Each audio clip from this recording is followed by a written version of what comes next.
dear listener, to Dream Carriage, your quiet companion at the close of the day. Here you are safe. Here you are invited to set down the weight of the hours behind you and to rest in words that move slowly, gently, like a train gliding through the night. I'm honored to be your guide this evening. Thank you for choosing to spend this time with the Dream Carriage, for allowing yourself this nightly ritual of calm. Each story waits for you here, steady as lamplight, familiar as a well-worn path, always ready to carry you into peace. Together, we will step into a world shaped not by urgency, but by stillness, a world where sounds soften, light deepens, and every detail is meant to ease your breath and quiet your mind.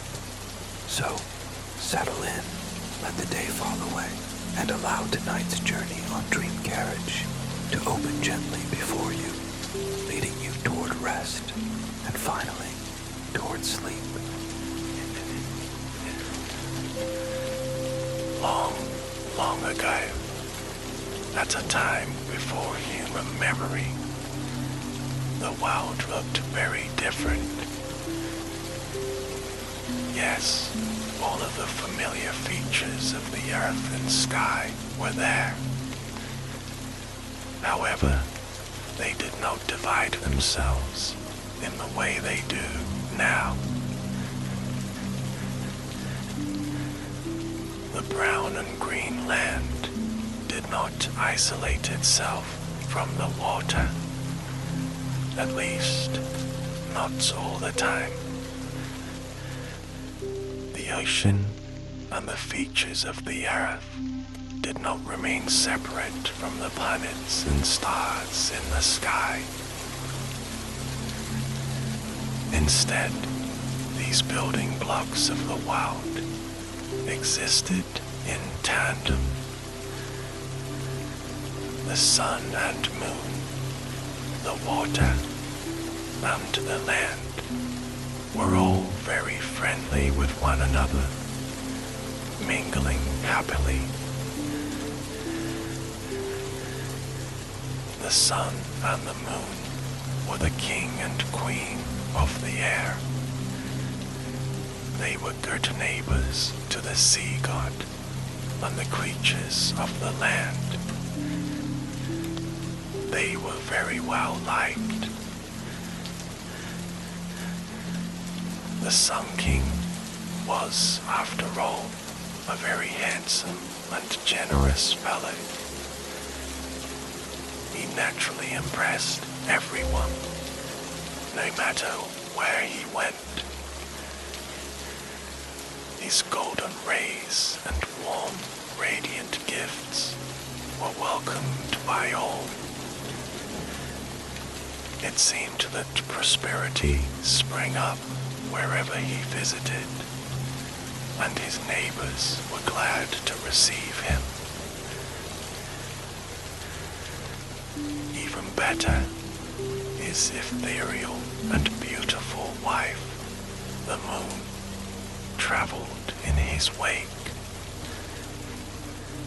When he had taken his brightness away in the evening, she lit the dark night with her gentle glow. Her cool and steadfast illumination kept all the creatures of the earth from being afraid. The sun and the moon paid frequent visits to the god of the sea.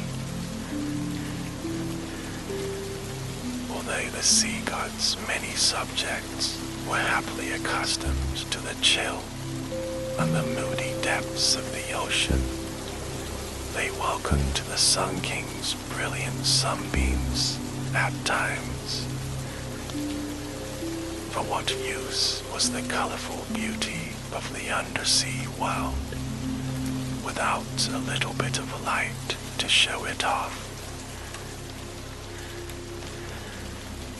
When the Sun King or the Moon Queen lit the waters, the dolphins and other fish would leap gladly into the air. Then they would plunge ecstatically back into their watery home. These moments in the sun brought them joy. The sun and moon were very social, and they often paid visits. However, after countless years of being guests of the sea god, they began to wonder why he did not come to see them. The sun and the moon began to ask each other what the reason for that could be. The Sun King suggested perhaps the sea god feared that their home would be too warm for him. In response, the Moon Queen wondered if it was too bright. After considering various possibilities, they agreed that the sea god might just be very polite and that he was waiting to be invited. After all, they had never thought such a formality would be necessary, and they had not suggested a visit. Determined to remedy the situation, they prepared to pay the ocean waters a visit. The sun put on his shining gold traveling coat, which sparkled brilliantly. It created a halo of light around him. The moon put on her most beautiful gown. It was a gauzy alabaster white robe that seemed illuminated from within. Whenever she moved, tiny stars twinkled from the folds of her skirt. Attired in their best, the royal couple ventured forth to the water's edge. Once there, they called out to the little creatures who played in the surf, asking them to summon the sea god. Feeling very important, the tiny crabs, the shining fishes, and the wispy jellyfish floated downward into the heart of the ocean, happy to tell their ruler that his friends were near. While the sun and moon waited, they enjoyed watching the colorful underwater creatures who surfaced to bask in their brilliant aura. Their presence set the water dancing with light, as if diamonds floated on the waves. Soon, the approach of the sea god was heralded by a swelling of the waters. The waves broke majestically and foamed on the beach. The sea god always brought energy with him wherever he went. He arose from the water and called out a jovial welcome to his friends. The sea god was a strong, bearded fellow who wore a heavy gold crown. His shoulders bore a glistening mantle of many-colored shells. He was the very essence of the powerful ocean.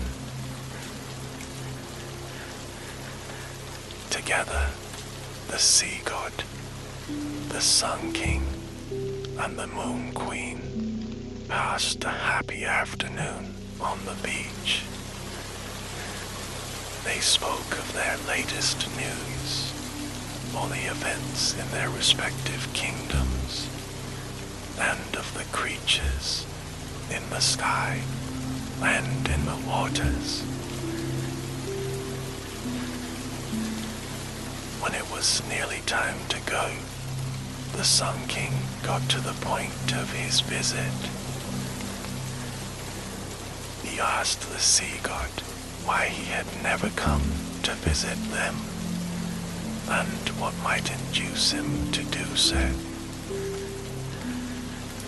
The sun admitted that he was wondering if he and the Moon Queen had unwittingly slighted the sea god in some way, for he had never come knocking at their door. He said they would dearly love to return the sea god's hospitality of many years. At this, the great bearded god smiled kindly and chuckled with good nature. Placing his hand on the Sun King's shining golden arm, he said he would very much enjoy a visit, but that he had sought only to be polite. He explained that wherever he traveled, the water and its creatures had to come with him. And while he did not mind taking them along, he feared that the home of the Sun King and the Moon Queen would be overwhelmed by their numbers. In short, he could only visit if they had a very, very large palace in which to hold the ocean. At this, the Moon Queen clapped her hands together with delight. She assured the sea god that they would expand to fit him. She said that it would be their pleasure to build the grandest, most spacious palace the world had ever known, with many large rooms. Surely it would hold all of his dear little creatures and his friends and family. The Sun King nodded in agreement. They would make it so. The King and Queen bid their friend a warm farewell, saying they would send an invitation when their house was ready. With a parting wave, the sea god sank back into the glittering waters of his domain. He looked forward to paying them a visit when the preparations were complete. On their journey home, the luminescent couple discussed their plans. They would build a palace worthy of many guests. It would have soaring ceilings, graceful arches, and large ballrooms. There would be countless bedrooms with enormous windows. Large terraces would make room for the water. It was a glorious vision. Building this grand residence took an entire year. During that time, they were very busy. with great detail. They employed all the creatures of the heavens to realize their vision, working every day. When the dwelling was finally complete, everyone who saw it proclaimed it to be the grandest in the world. The front doors of the palace were 2 stories tall. The ceilings of the reception rooms, the hallways, and the ballroom almost seemed to disappear into the sky. The Moon Queen had decreed that murals should be painted on them, mimicking the clouds in the heavens. Fresh breezes floated through the hallways, entering through elegant open windows. Rich chandeliers graced each room, twinkling as if they were made of stars. The king and queen felt confident they had built a home that was fit to receive their ocean-dwelling friend and all his people. When they were ready, the royal couple summoned an eagle and asked him if he would deliver an invitation to the god of the sea. The noble bat gladly agreed. They wrote their missive on a scroll, untied it with a glittering gold ribbon. Then the eagle took the pretty thing in his talons and disappeared into the sky. Flapping his powerful wings, he rose over the trees like a kite. The bird traveled quickly. When he reached the water, he cried out to the ocean dwellers below. A dolphin popped its nose out of the water, nodding joyfully. The giant eagle soared gracefully downward and deposited the scroll in its open jaw.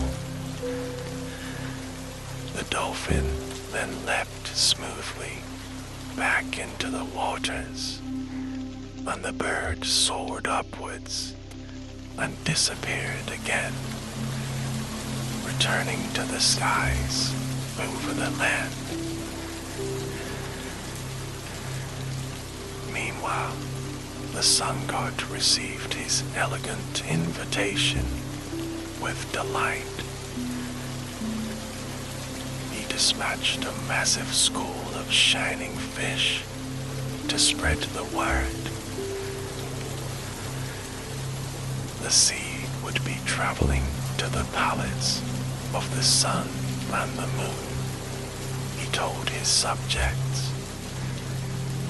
All were invited.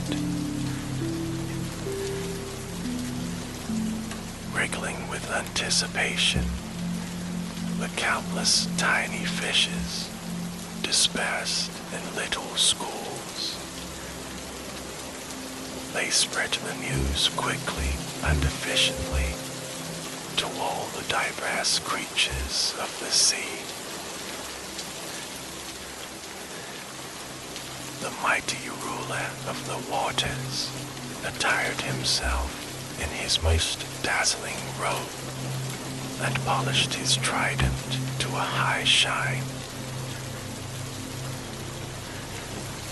When he was ready, he led the way towards the new palace of the Sun King and the Moon Queen, following instructions they had shared in the scroll. First, he made his way over the sugary, white and yellow sands of the beach. Then he ventured through the shady glens of the ancient forests. In doing so, he took the waters with him. He caused them to swell up and over the powdery sands, flowing over land that had scarcely seen the tide before. Then he channeled the rushing sea through the wide paths of the forest. As he did, he floated on his back, marveling at the swaying trees that danced above his head, playing tricks with the light. He was fascinated by this journey because he had never traveled this far onto the land before. When the trees parted, he continued across the grassy plains. The salt water rushed onward, emerging and spreading out over the lush green grasses and waving wildflowers of the plains. Here he recognized the wide skies that hung over the ocean. He felt some relief to be back under a familiar canopy of blue. Lastly, as he floated to the end of the grassy meadows, he got his first glimpses of the hills. They pushed up from the earth, rugged in some places, and gently rolling in others. Then, finally, as promised, he saw their house perched in the foothills. The palace was both vast and majestic. Its towers stretched toward the sky, with myriad windows in each level. Its balconies spread generously outwards. They were welcoming and spacious. He could see that the sun and moon had made every effort to create space for him and for all of his ocean-dwelling creatures. And they had certainly come with him. As the water rushed inland, so too did the fishes, the squid, and the little animals in their shells. The sea-living mammals were there as well. Dolphins and whales followed in his wake.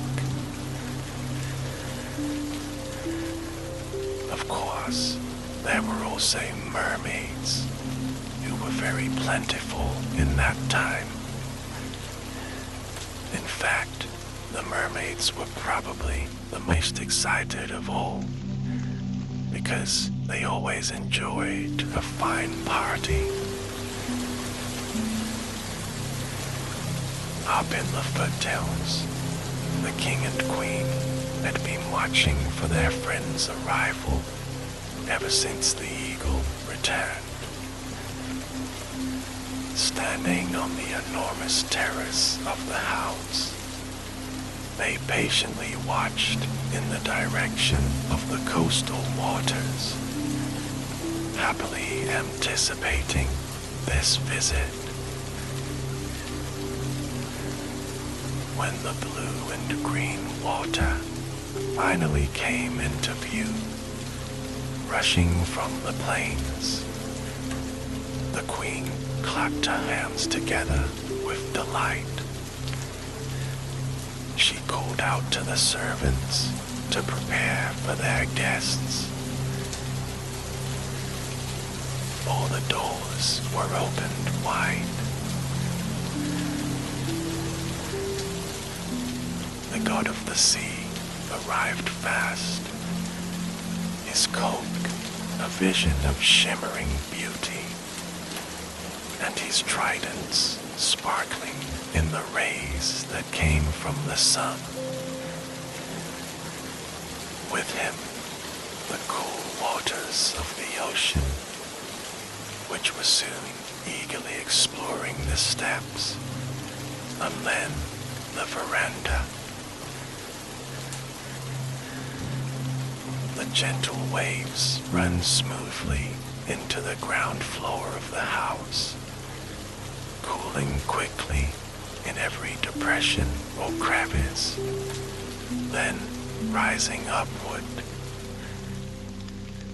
This created a path for the ocean-dwelling creatures to enter.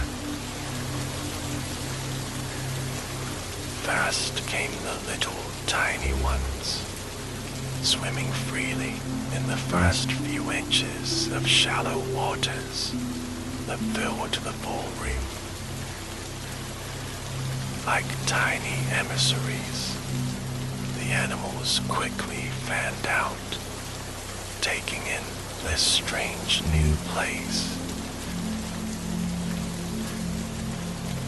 Glistening in shades of silver and gold and blue and purple, they soon covered every room in the ground floor of the house. They shimmered over the elegant white finish of the marble floors, which lay beneath the waters. The king and queen stood and talked happily with the sea god while this was happening. They had expected some flooding and were not bothered by it. The waters did continue rising, however. As the depth increased, larger creatures were able to enter.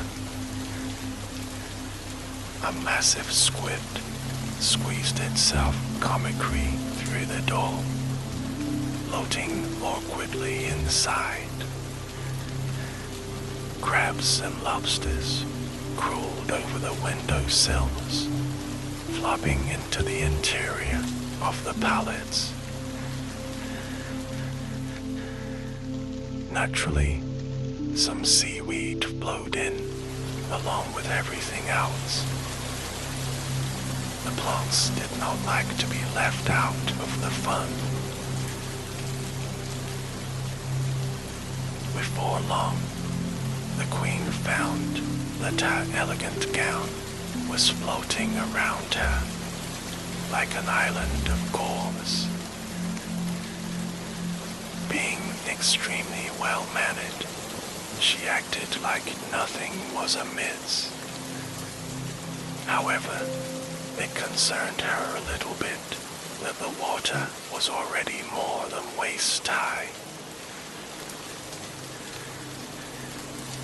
The sea god couldn't help noting her discomfort. He asked if he should stop his people from coming in. But the queen dismissed this notion.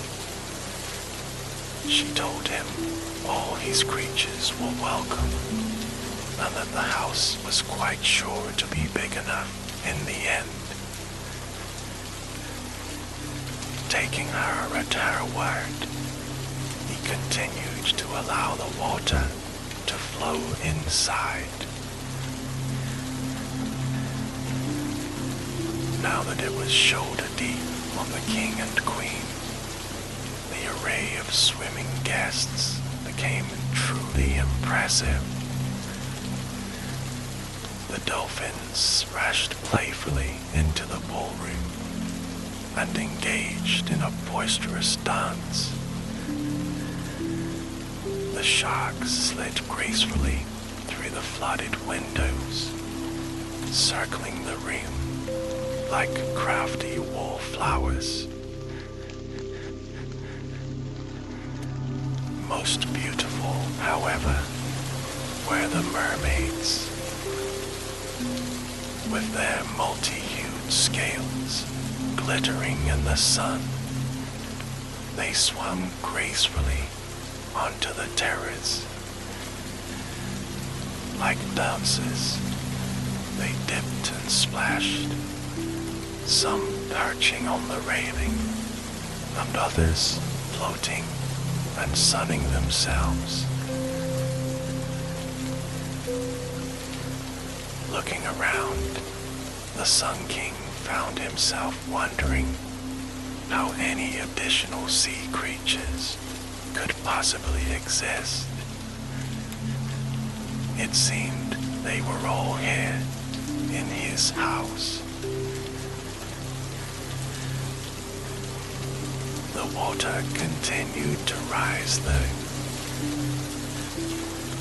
Soon, the god of the sea asked if they should perhaps move to the second floor of the house. Or, he added, should he stop his people from coming now? Ever gracious, the king and queen again assured him that there was no need to limit the guests. They did, however, agree that it would be easier to continue socializing from an upper floor. Alas, this solution was short-lived. The royal couple soon found themselves waist-deep in water on the second floor as well. While they continued to insist that their house had room for everyone, they found it necessary to rise upward again, this time to the uppermost floor of the house. At this point, the god of the sea politely excused himself. He had noticed a commotion coming from the ballroom, and he suspected that there was a squabble happening between the jellyfish and the sea urchins, both of which tended to be rather impatient and territorial. Excusing himself, he dove down through the waters to the submerged ground floor and disappeared. The Sun King and the Moon Queen tried to wait for him, but they found themselves treading water and retreated to one of the tall towers that jutted skyward out of the house. Slowly climbing the spiral staircase of the turret, they were only ever a few steps ahead of the rushing waves. Finally alone, they looked at each other with a rueful smile. It was obvious to both of them that, despite their hopes, their enormous house had not been big enough to receive the entire population of the sea. Peeking out the window at the top of the turret, they could see the party in full swing down below. As far as they could see, from their house to the distant beach, there was water covering every surface. As they stood there, trying to figure out what to do, the trusty eagle flew by. The Moon Queen called out to him and asked him if he might be able to rescue them from their predicament. Flapping his powerful wings, he hovered near the turret. The sun and moon gratefully squeezed through the window and climbed onto his back. Then, pushing off with a mighty surge, the eagle rose into the sky.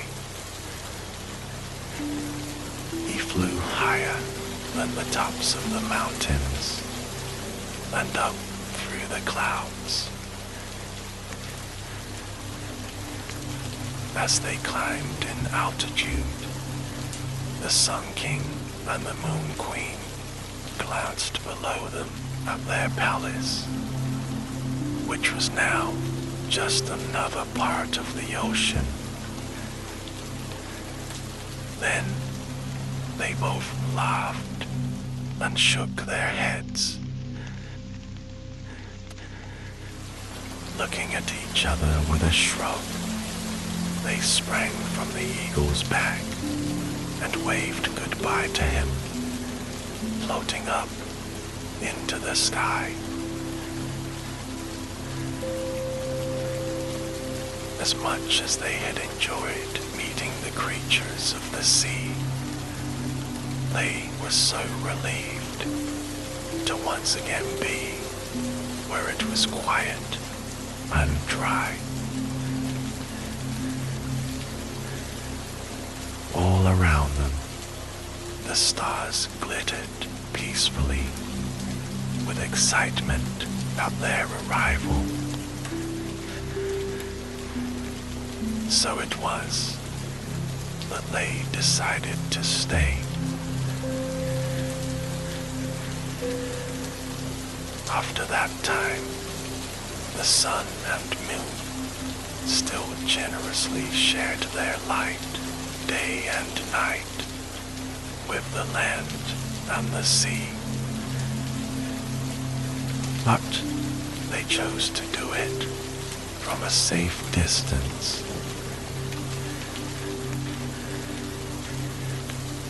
Forevermore, they made the sky their home, while the god of the sea spread out over his own watery domain.